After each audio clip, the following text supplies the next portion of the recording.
ازيكم يا بنات؟ عاملين ايه؟ يا رب تكونوا بخير. معاكم فيديو جديد وروتين جديد. الفيديو بتاع النهارده تشجيع جدا، هتستفادي منه وهتاخدي منه طاقه ايجابيه وهتاخدي كمان افكار هتفيدك في بيتك.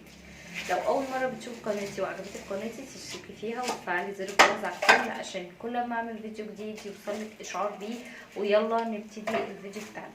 اول حاجه القماشه ديت اللي هي بتاعت الستاره، كلكم طبعا كنتوا بتسالوا عليها. الستاره كانت مكلفاني كام، والمتر من القماشه ديت عامل ايه ونوعها ايه.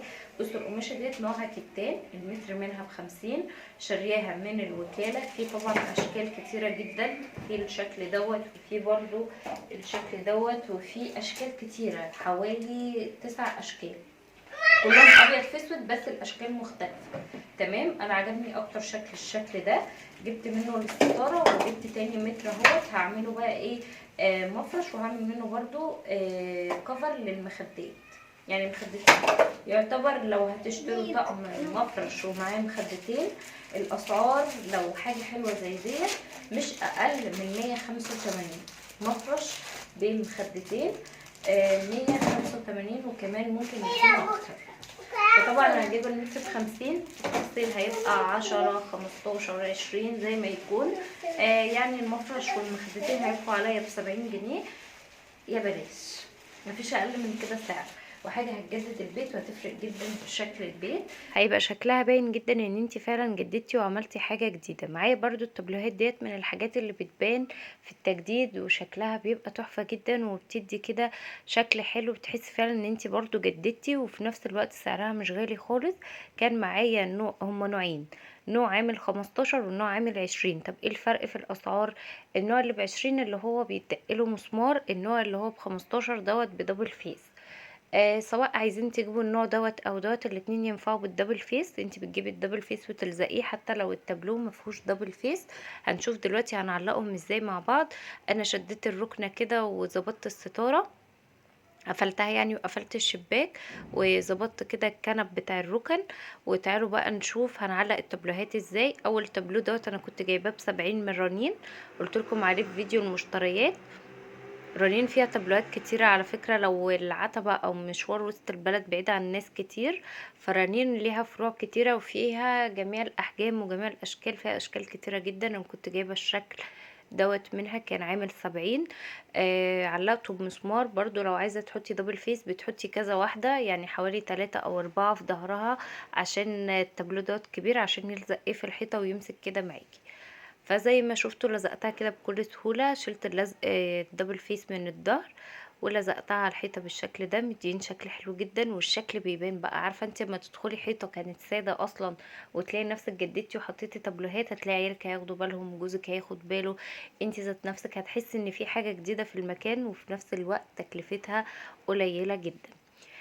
تعالوا بقى نلمع كده، لان بصوا من ساعه عيد ميلاد محمد، يعني من حوالي كده اسبوع، ما حطيتش ايدي ايه في الريسبشن خالص، ولا روقت ولا لمعت ولا عملت اي حاجه، فمتبهدل خالص معايا.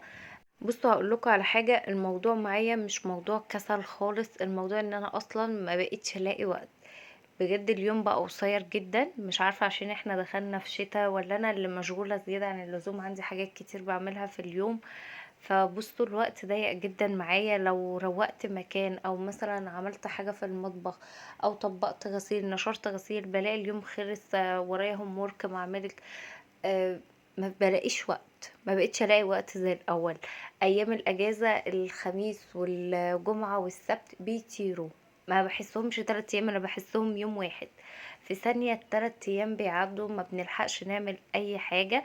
فطبعا لازم نعمل جدول كده وننظم الوقت، فقلت لازم ساعة كل يوم دي للترويق، يعني ما طوعش بقى الوقت يتسرق مني. اي نعم، حتى لو اليوم قصير والوقت قليل، لازم يبقى في ساعة في اليوم للترويق، اخصصها للترويق. كل اوضة كده ربع ساعة. انتي لو مريتي مرة سريعة كده في الاوضة ربع ساعة، هتطبقي ملاية، هتلمعي حاجة، تكنسي بالمكنسة، هيبقى شكل الشقة كلها رايق، وهيسهل علينا التنظيفة بتاعت اخر الاسبوع. لمعت بقى كده الجزامة وجيت على السفرة، المفرش بتاعها كان متوسخ عايز يتغسل، فانا هشيله وهفرش واحد تاني. ورشيت بقى الملمع بتاع الازاز ولمعتها بالشكل ده. فين بقى اللايك بتاع الفيديو؟ لو وصلتي معايا للمقطع دوت ولسه ما حطيتيش اللايك حطيلي اللايك. وتكلفة الستارة اللي بيسألوا عليها كانت مكلفاني 400 جنيه. مش فاكرة كانت كام متر، لكن هي بالتفصيل بكل حاجة كلفتني 400 جنيه، الستارة السمرة بس من غير البيضة. تمام. فاللي عايز يجدد او عايز يجيب، الاسعار ما غليتش، لان متر القماش اللي انا هفصله دوت لسه شارياه ب50 برضو، ما غليتش. الله اعلم بقى اذا كانوا زودوا ولا مزودوش، انا شارياه من حوالي اسبوعين، كان السعر زي السنة اللي فاتت. تمام كده. هفرش بقى المفرش الاسود دوت، هو عايز يتكوي. بعد ما فرشته حسيت ان شكله مكسر، فقلت ايه هسيبه كده، وانا بكوي اي حاجه باخده معايا بالمره، ما بحبش اكوي حاجه لوحدها. يعني لو هكوي لازم أنا اكوي كذا حاجه، ما فريتش ترابيزه المكوى عشان حاجه واحده لوحدها. الزرعة دي انا كنت حطاها في اوضه الاطفال، جبتها وحطيت غيرت مكانها، انا كنت برضو بحطها جنب الركنة، غيرت مكانها بقى وهحطها جنب الكراسي بالشكل ده. هي سهلة جدا في التنظيف، الورق بتاعها بيتفك زي ما شفت الورقة وانا فكاها، بتتفك وبتتركب. عايزة تلمعيها كده من غير ما تفكي لمعي، وكمان بتتغسل. يعني عملية جدا، وبتدي بقى بصوا شكل حلو جدا للبيت وطاقة ايجابية رهيبة. بحب انا الزرع وبحب الورود والحاجات ديت، بتحسن كده من المزاج بتاع الواحد لما تقعدي في مكان حواليكي كده زرع. بيفرق جدا في نفسيتك وفي حالتك المزاجيه. عايزه اقول لكم بقى ان البيت اكتر مكان انت بتقعدي فيه، سواء البيت او المطبخ تحديدا، فما تستخسريش فيهم اي حاجه، اي فكره تعجبك سواء في الفيديو بتاعي او اي قناه تانية نفذيها. قناتي برضو بديكم افكار كتيره، يعني على قد الايد زي ما بيقولوا، يعني هتجددي وفي نفس الوقت مش هتصرفي كتير. فما تستخسريش خالص في تجديد مطبخك او في تجديد البيت، اعملي اي حاجة تشوفيها وتعجبك، خدي افكار، ممكن انت كمان تضيفي افكار من عندك. اهم حاجة ان المكان اللي انت تكوني واقفة فيه تكوني مرتاحة فيه، لانك بتقضي وقت كبير جدا من اليوم ومن حياتك كلها، حياتنا كلها تعتبر في المطبخ. فبيفرق جدا مع الواحد لو انت واقفه في مكان مرتب، فيه اشجار، فيه زرع، فيه ديكورات، فيه تابلوهات، هيفرق جدا صدقيني في حالتك المزاجيه، مواعينك لما تتغسل اول باول، الترويق، هتحبي انت شكل المطبخ. يعني طول ما المطبخ ما فيه ديكورات، انت مجبره ان انت تنظمي الرخامه بتاعتك، مجبره ان انت تنضفي ما تكركبيش عشان شكل الديكورات دي تبان.